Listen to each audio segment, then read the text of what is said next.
Research shows 40% of Americans don't have enough money to cover a $1,000 emergency.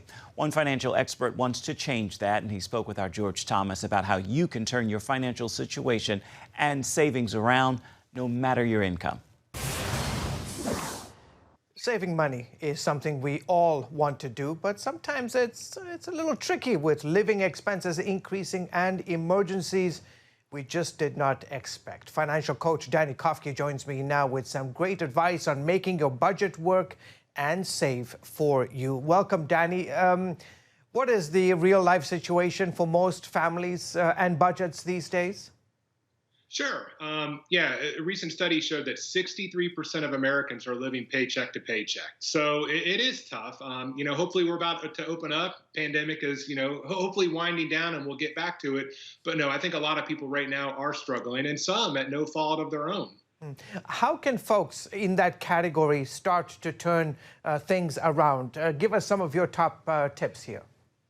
Sure. First off, making a budget. Some people don't like the B word, budget, call it a spending plan, whatever you will, but you have to know where your money is going in order to have it behave, right? I used to be a school teacher. I used to teach first grade, actually, and money can be a lot like a 5-year-old. If you don't tell it what to do, it can misbehave. So we have to first and foremost let every dollar have a name and where we're going to spend it.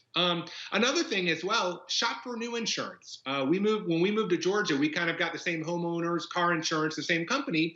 Didn't really do much about it. Kept it for about 15 years, and I recently caught. I'm like, okay, I got to see if we can get better rates, and saved over $1,500 and actually have better coverage now. So if you haven't checked on insurance in a couple of years, go ahead and do that. Another thing, too, for me, maybe not for all the ladies, but cut your own hair, right? My wife does mine, so I save money that way, especially this year. And another big one, pack your own lunch. Bring it to work. Most people don't think twice about eating out during lunch, even if it's fast food, cheap, $5 a day. Well, $5 a day becomes $25 a week, $100 a month, $1,300 a year. So it adds up fast. Another one as well, if you have those automatic subscriptions that are coming in that you don't use anymore, take a look at it. That's where going over the budget's going to help you. For instance, my wife and I were members of the gym, and we were spending over $200 a month, which was fine when we were going and getting in shape. But obviously, since March of last year, we weren't going. So we cut that out. We kind of have an online program now, so we still work out, and we're saving over $2,400 by doing that. Another key, too, you can buy generic when possible. At the grocery stores, most generic things taste just as good as the name brand, so you can cut back on your spending that way. Refinance, if you can do that, and that's where maybe if you have a tax refund or with that stimulus check, because closing costs do add up sometimes. But if you can lower your mortgage rate by 2-3%, you can save so much money in interest over the long haul of that loan. And right now, interest rates are at historical lows. So try to take advantage of that.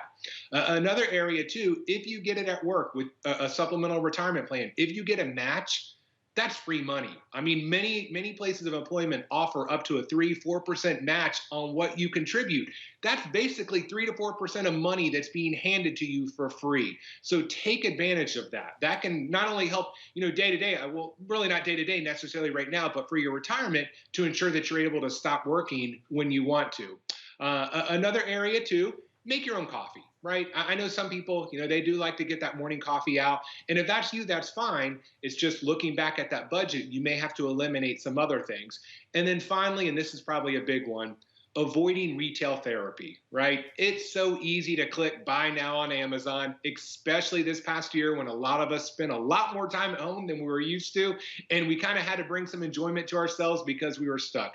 Just be aware of that. Don't just do it subconsciously. Just click on that button and get, the next day shipping, right? And pay a little extra. So just be careful. But once again, it kind of goes all back to the first tip I gave in that budget. So when you know where your money is going, then you're able to cut back on those things that you don't really need.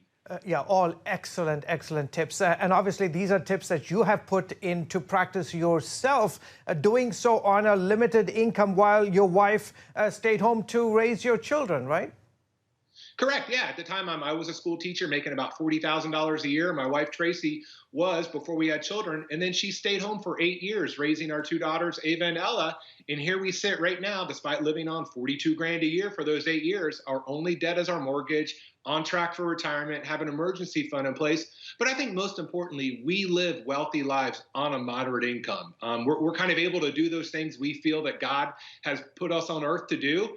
And, to me, that's priceless. Missed any of those tips, you can still see the full interview with Danny. To learn more, simply go to cbnnews.com. You can find it also on our news app.